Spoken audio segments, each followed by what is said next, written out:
Coucou tout le monde, c'est encore moi, Jenny Sandra Guillaume. Je sais que ça fait plus d'une semaine depuis qu'on ne s'est pas vu, depuis que vous n'avez pas eu de nouvelles. Donc aujourd'hui, j'ai décidé de prendre un petit temps pour vous faire une vidéo. La vidéo d'aujourd'hui, c'est pour vous parler d'une tumeur que j'ai eue. J'ai dit une tumeur, mais c'est pas la peine de vous affoler, ok? Ça n'a été rien de... Je vais pas dire que ça n'a pas été très grave, mais pas aussi grave que vous êtes en train de vous imaginer là tout de suite. Ok, donc comment j'ai su que j'avais une tumeur? Je ne l'ai pas su tout de suite. Je n'ai jamais su que j'avais une tumeur alors que c'était déjà de la taille d'une... Encore, est-ce que je pourrais faire la comparaison? Je ne sais pas. C'était assez visible quoi. Ma maman a pu le voir ma maman a pu le voir à l'œil nu, donc c'était assez visible quoi. Donc, comment j'ai su que j'avais la tumeur? C'était un bon matin, j'ai été à la chambre de ma mère, je ne sais pour quelle raison, et puis elle a vu la petite boule dans mon dos, elle s'est dit, Sandy, où est une boule dans le dos? I'm like, what? Elle dit, oui, où est une boule dans le dos là, comme ça. Et puis quand j'ai touché, j'ai remarqué la petite boule. Je me suis dit que peut-être que je me suis frappée. C'était de cette taille-là. C'était déjà de cette taille-là, pas en épaisseur, mais en largeur. C'était déjà grand comme ça, mais bombé, quoi. Donc, quand j'ai touché, j'ai effectivement vu la petite boule, mais je n'ai rien senti. Donc, je n'ai pas prêté attention à ça quand elle m'a dit ça. D'ailleurs, j'ai cru que c'était quelque chose qui allait partir. Et puis, quand j'ai vu qu'il y avait une semaine et que c'était pas parti, donc, j'ai commencé à penser que c'était peut-être un kyste parce que j'avais déjà eu une kyste ici là. Donc, j'ai cru que c'était une kyste. Donc, est-ce qu'on dit un kyste ou une kyste? Je crois que c'est une, oui. Bon. Et puis, quand j'ai vu ça, que ce n'était pas parti, je me suis décidée à aller voir un dermatologue. J'ai été voir Marlie Hilaire. C'est ça. Oui, Marlie Hilaire. Elle est à Biomed. Non. Med Center. Qui est à Turgeon ou Canapé Vert. Ok. C'est Turgeon ou Canapé Vert. C'est Med Center. J'ai été la voir. Ok. Elle m'a dit que ce n'était pas dermatologique et qu'elle allait me référer à un chirurgien. Donc, elle m'a référé au docteur Alexis qui m'a clairement expliqué que c'était une tumeur. Quand j'ai entendu que j'avais la tumeur, il ne m'a même pas laissé le temps de m'affoler. Il m'a dit, c'est pas la peine de vous affoler. C'est une tumeur, certes, mais c'est une tumeur bénigne. Donc, de là, il a pris le soin, très patient, pour m'expliquer la différence entre une tumeur bénigne et une tumeur maligne. Parce qu'il y a deux types de tumeurs. Il y a la tumeur bénigne et la tumeur maligne. Donc, je me suis fait opérer il y a 1 an de cela. Donc, il y a certaines explications que je ne me souviens pas. De toute façon, je n'allais pas me souvenir de tout. Je voulais seulement enlever cette boule de mon dos. C'était ma priorité. Donc, j'ai été faire des recherches pour vous. Pas beaucoup, pas énorme, juste la définition et les différents types de tumeurs. Donc, la définition du dictionnaire dit que la tumeur, c'est une augmentation du volume d'un tissu sans précision de cause. Elle est provoquée par le dysfonctionnement du développement cellulaire. Donc, c'était ça. Et puis, on a dit aussi que les tumeurs étaient des pathologies cancéreuses, mais la tumeur bénigne n'est pas un cancer, contrairement à la tumeur maligne. Et la tumeur maligne ne récidive pas si elle est enlevée complètement. Une kyste peut être considérée comme une tumeur bénigne. Donc, comme je vous l'ai dit tantôt, j'avais déjà une kyste. Là, je ne sais pas si vous voyez la cicatrice, c'est là. Quand j'avais 19 ans, donc je m'étais fait opérer. Et puis, l'année dernière, j'ai découvert que j'avais une autre tumeur dans le dos. Donc, le docteur Alexis a été clair, il a été très franc. Il m'a clairement expliqué que la décision me revenait. Je pouvais soit me faire opérer tout de suite ou ne pas me faire opérer du tout. Parce que normalement, ça me fait pas mal, ça ne dérange pas. C'est moi qui me suis sentie gênée quand je savais que c'était là. Je me suis inquiétée quand je mets des vêtements à dos nu, quoi. Je me suis dit que tout le monde va voir que j'ai un boule dans le dos, tout ça. Et puis, il m'avait mis en garde aussi que si je ne me fais pas opérer, qu'à la longue, il m'a fait une estimation de 10 ans, quoi. Que si il se pourrait que ma tumeur ait des petits pieds qui marchent jusqu'à la colonne vertébrale. Ce qui amènerait une sorte de difficulté pour moi de me faire opérer plus tard si je voulais le faire. Parce que dès que c'est proche de la colonne vertébrale, on ne sait pas ce qui peut se passer durant l'opération, quoi. Il a été clair, il m'a dit, tu as le choix. C'est plus esthétique que quoi que ce soit, quoi. Si tu veux, tu peux rester avec ta tumeur, ça ne va pas te déranger, c'est une tumeur bénigne, tu ne vas pas mourir, ça ne va pas conduire à un cancer comme tout le monde peut le croire, comme tout le monde a tendance à le croire. Ok? Donc, tu as le choix entre te faire opérer tout de suite et te faire opérer plus tard, en tenant compte de la possibilité d'affecter ta colonne vertébrale, et ou ne pas te faire opérer, tout simplement, parce que c'était plutôt esthétique que quoi que ce soit. Donc, ok. J'ai été raconter ça à ma mère. J'ai dit à ma mère que le docteur a dit que j'avais une tumeur. Mes amis, il y a toujours une mère pour s'affoler plus que tout le monde, tu sais. Donc ma mère s'est affolée. Ma mère a été raconter à tout le monde que j'ai un cancer.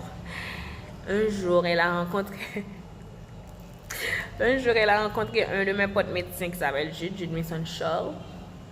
Il n'est même pas chirurgien, quoi. Il est gynécologue obstétricien. Il a vu Jude, il a dit, Jude, petite, ça dit qu'il y a un cancer. Quand Jude m'a raconté cette blague, mon Dieu, c'était... Enfin, quoi. Et puis, Jude de m'appeler pour me demander Sandy. Et puis, maman dit, mon gars, cancer, il vient du Cap. J'aime bien entendre son accent quand il le veut bien. Il n'a pas d'accent, quoi, mais quand il le veut, tu peux comprendre qu'il y a un petit accent que j'aime bien. Jude, montre-moi ton accent plus souvent, s'il te plaît. Donc, mon pote Jude m'a appelé, il m'a dit que ma maman avait dit que j'avais un cancer. Et il m'a dit, si tu veux, on peut enlever ça tout de suite, tu sais. Et je lui ai dit, ok, on va faire ça. Il a dit, bien, ok, je vais appeler Carrie. Carrie, c'est un autre médecin que je connais. Lui, il est chirurgien.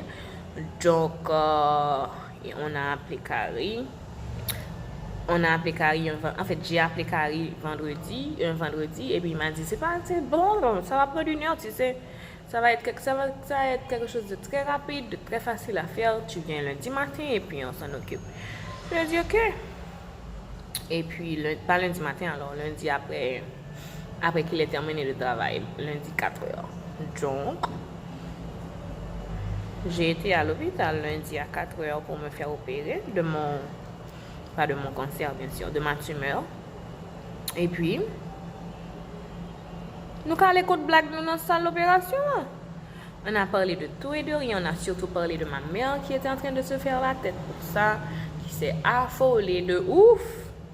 On a surtout parlé d'elle, on a ri aux éclats, on a papoté durant toute l'opération, je n'ai rien senti. Et ça a duré 30 minutes, quoi. 30 minutes. 6 heures, j'étais déjà chez moi. On m'a juste prescrit des analgésiques anti-inflammatoires. Et puis j'avais mon pansement à faire tous les 2 jours à l'hôpital. Et puis c'était tout. Mais ce que vous devez savoir, c'est que vous devez écouter votre corps. Vous devez prendre des signes au sérieux. Si j'avais attendu plus longtemps, peut-être que je n'aurais pas pu me faire enlever la tumeur à cause de l'histoire de la colonne vertébrale que je vous ai racontée.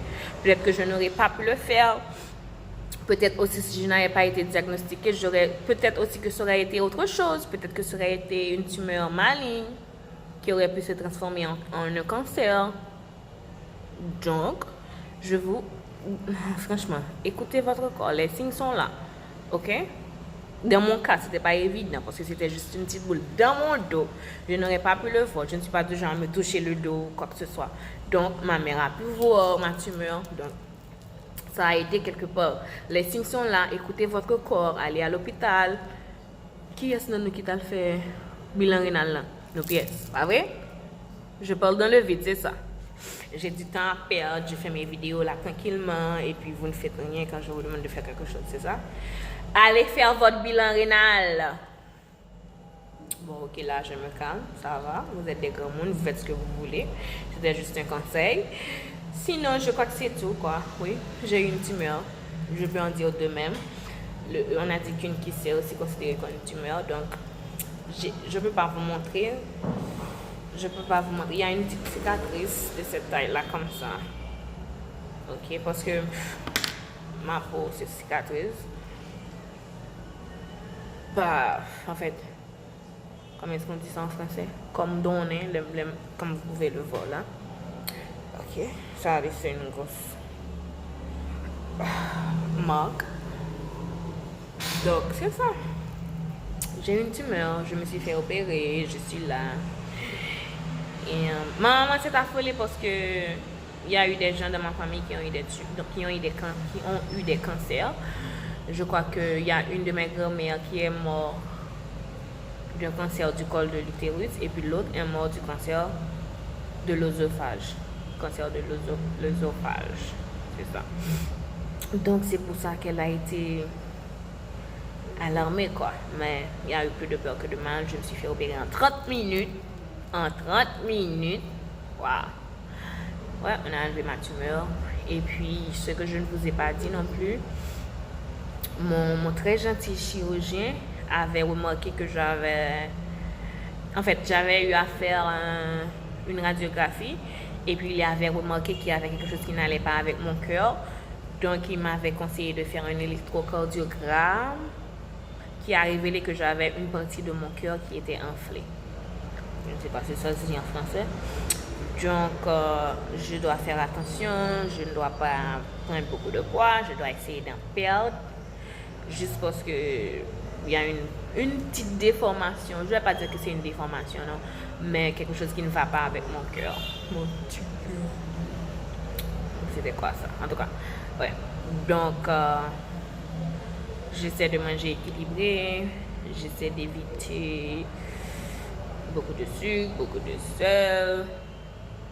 Contrairement à ce que tout le monde peut croire, je n'ai pas de cholestérol. Mon cholestérol est normal. Ok? Depuis mon gros fait cholestérol. Non, guys. Ok? C'est surprenant, mais je vais bien. Je suis bien anémie, mais on s'est rendu compte que je prends bien soin de mon corps. Je mange ce qu'il faut, quand il faut. Je vais bien, ok? Donc, c'est pas parce que quelqu'un, the fact that, how do you say that? C'est pas parce qu'on est gros que n'est pas en bonne santé, ok? I am not unhealthy. I am good. I'm doing great. Pas de cholestérol, pas obèse, ok? Quand je calcule l'obésité, je ne suis pas obèse. Je suis forte. J'ai une forte poitrine, mais c'est tout. Sinon, je vais bien. Donc, assurez-vous d'aller bien aussi. Ok? J'ai fait mon bilan rénal comme je vous l'ai dit tantôt. J'ai fait mon dépistage du VIH, je vais bien. Allez à l'hôpital, quoi. Je ne cesserai pas de vous demander cela. Je vais bien. Et vous? Est-ce que vous allez bien? Parce que at the end of the day, c'est ce qui importe, que vous allez bien dans votre corps. Ok? Essayez aussi de travailler le bon, je ne sais pas comment est-ce qu'on fait ça. Parce que maladie, pas seulement dans le corps, il y a dans la tête tout, mais je ne vais pas parler de ce que je ne sais pas. Je suis justement en train d'essayer de voir quelqu'un, un spécialiste, pour savoir comment ça va dans ma tête. Mais sinon, dans mon corps, ça va. Et vous? Est-ce que ça va dans votre corps? C'est quand la dernière fois que vous avez été à l'hôpital même pour un petit check-up de rien du tout. C'est quand la dernière fois vous avez senti quelque chose qui n'allait pas et puis vous vous êtes dit, laissez-moi aller voir quelqu'un qui sait ce qu'il fait, qui peut comprendre ce qui ne va pas chez moi. Non, dès que vous avez quelque chose qui ne va pas, vous prenez des médicaments tout seul, c'est plus facile, n'est-ce pas? Arrêtez de faire cela, s'il vous plaît. Ok, bon, je ne vais pas trop rester les potes. Et à une prochaine vidéo, quoi. Je vous aime beaucoup. À la prochaine. Je vous fais plein de gros bisous. Des câlins aussi. Et puis, abonnez-vous. Bye, guys.